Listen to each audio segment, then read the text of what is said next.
steady. She spoke for about an hour and was asked about a number of topics, from what's happening at Wells Fargo, Mike, of course, to the outlook for the economy and the Fed's own projections released today, which to some extent go against or provide a fuller view of the statement itself, which itself had 3 dissensions. Yeah, 3 dissents, that's key. So 3 of the voting members wanted to raise interest rates at this meeting. That's a relatively high number. Also, she sort of says the case for a rate hike this year has strengthened, but we're not there yet. On the other hand, longer term, really moderating their view for how high rates will ultimately get and how long it'll take to get there.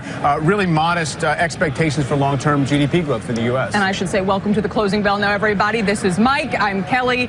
Bill's off today, but we are looking at the market response here to the Fed's decision, which, you know, in the hours before this decision and in the days, Mike, there were people starting to say, hey, maybe they're actually going to raise rates, and that didn't happen. There definitely was a little bit of a subplot that said the Fed, for some reason, wanted to surprise the markets to maybe reestablish some kind of control over the narrative. Didn't happen. Markets really were neutral for 3 days in a row. The S&P closing at the same level, basically 3 days in a row. Had a slow building rally, though, as the press conference went on. You see the Dow there up 131 points. The major index is up more than 0.75%. And in fact, the NASDAQ composite at a new all-time intraday high. That's notable there.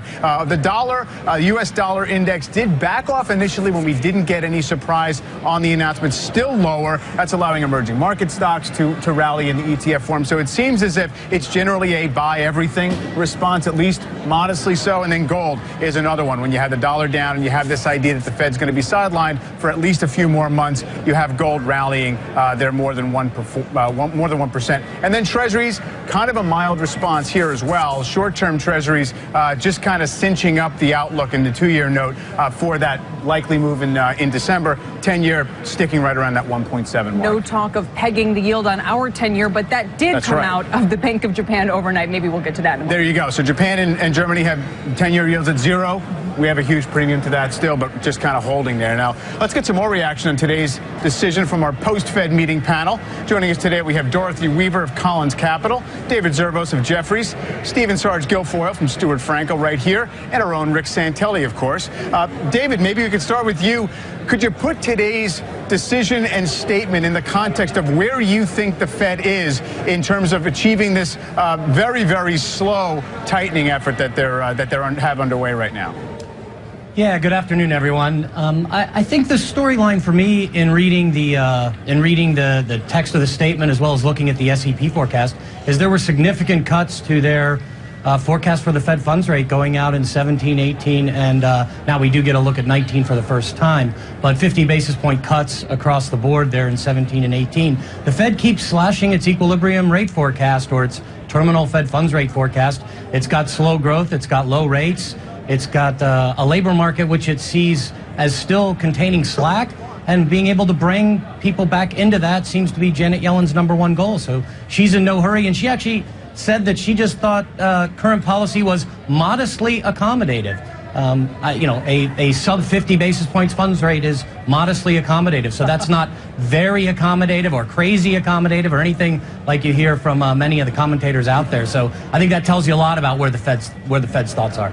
Sarge, why do you think that stocks are rallying to the degree that they are today? If there's this sense of, well, even if they didn't go, the move should be imminent here. That seems like the message they wanted to get across in any case. You know, the market doesn't trust that she'll be raising rates, that they'll be raising rates anytime soon. I mean, now that you've put it off, you can't do it in November because that would just be foolish. So now you put it off a few months. And we've all seen Q3 macro weakening from where we thought it was going to be a couple months ago. Now we're going to have 9 months of a really weak economy. What are the odds that we'll have 3 really strong months that we can raise rates? I don't think that's in the cards. Let's bring Steve Leisman in here. He's just emerging from that press conference that we saw play out. Steve, a wide variety of topics discussed, but to the point that Steve was just making here, there's this sense, maybe on the floor at least, that they may say they're getting closer to raising rates, but are they really? Well, it's hard to know. It feels like, you know, since the Brainerd speech, and maybe if I went back and I looked more carefully, I would have seen this coming, but there's a new metric out there, and that metric is labor slack and the extent to which it is or is not being absorbed, and how much of it can be absorbed. We don't know that right now. We do know this notion that the economy has added jobs, but the unemployment rate has not declined. And this is a new metric, because remember, we thought we had achieved the labor part of the dual mandate, that the labor market was okay, we were waiting for inflation. Well, forget that, because now we're looking back at the labor market now. This notion introduced by Fed Governor Lael Brainerd, and it's been out there a bit more, but very solidly by her, that give the labor market more room to run. As long as we're adding jobs and not lowering the unemployment rate, we should keep rates unchanged, essentially. I imagine that there's going to be some case in the next couple of months, maybe November, maybe December, to raise once. But this notion of giving the market more room to run, that there's a lot of labor stock out there, is a new idea, and it's a little hard to process what that means for the next rate hike. Steve, isn't one way to view it, perhaps aside from just what data the Fed might be responding to, is if they've adjusted how high they think rates will get to in this normalization process? And in other words, they don't really have to be in as much of a hurry to start if they don't have as far to go. So that's the piece of it that seems to have moved a bit, no? Yeah, that's a really good point, Mike. And I'd like to point out, if I might, that the Federal Reserve brought down their rate forecast to exactly where the average was for the CNBC Fed survey. So they have now repeatedly, over a series of moves, and finally with this last move, now they're finally on top of it. I can't show you that graphically. I will be able tomorrow morning. So they've come back to where the market was all along. Finally, we're in a place. It'll be interesting to see if the market moves again. Maybe Rick has a point on that. If they move lower, even discounting the Fed even further. But right now, the market expectation and the Federal Reserve for where the funds rate are going are, for the first time in quite a while, on top of each other. Let's bring in Rick from Chicago. What is the talk on the floors there, Rick? Well, the market was in a range where 160 was home close base for the entire month of August. Most traders think we're going to go back to that. The volatility isn't after the Fed meetings, although there's always a little digestion, maybe for tomorrow. But the volatility is leading up to meetings, whether it's Draghi, Kuroda, or Janet Yellen and company. So my guess is that traders will continue to trade the market the way they have. Tough talk, no actual action. I do have to congratulate Steve, though. I thought he asked a brilliant question, and I'm very surprised at the boilerplate answer that she read. And I thought the best question ever since they've had press conferences was the shortest and the sweetest. If you didn't raise rates and used Brexit as a reason, why would you not have that type of volatility concern regarding a very important U.S. election? I thought her answer was rather lacking. Dorothy, if you could bring it back, what do you think the investment implications are on the ground right now? You've seen a little bit more life go back into that yield trade, that yield chase that's been on, because we have Treasury yields calming down. At the same time, big growth stocks are moving as well. So where does that leave you as an investor?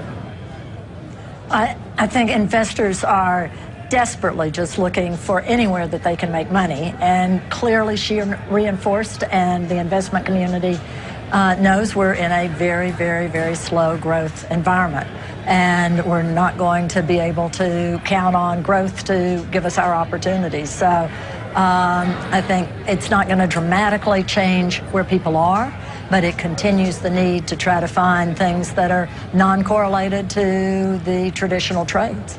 Sarge, there's been this sense this year, last year, when we'd see price run-ups in places like biotech, that the Fed was focused on them and going to lean against them. And to some extent, there was commentary that they did. You know, the biotech is mentioned last year. Yellen brought up at one point. This year, we get Stanley Fischer. Many times, people thought kind of trying to lean against markets to keep them from getting too frothy. Have we now just gotten the all clear? As Steve said, is if the emphasis is on slack in the labor market, and she was asked multiple times about distortions or bubbles and dismissed all of them, then is that a green light here for assets, or does it still just depend on if they hike in December? The real move here is in the dollar.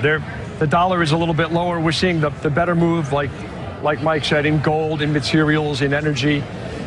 What bothers me about the Federal Reserve right now is the sloppiness of their work. All right, what you have a quote: labor markets continue to strengthen. Yet they lower their 2016 forecast increase their 2016 forecast for unemployment. They say economic activity has picked up. Yet they cut GDP, both at the central tendency and the range. They say household spending has been growing strongly. Yet PCE inflation is cut at the central tendency and also at the range. These guys aren't checking their work. No, I'm a market economist for a broker-dealer. If I handed in something like this, if I try to write a note like this, I would have people calling me and complaining about the note because it doesn't jive. Well, quickly, David, if you could just respond to the idea that the Fed just doesn't have it together.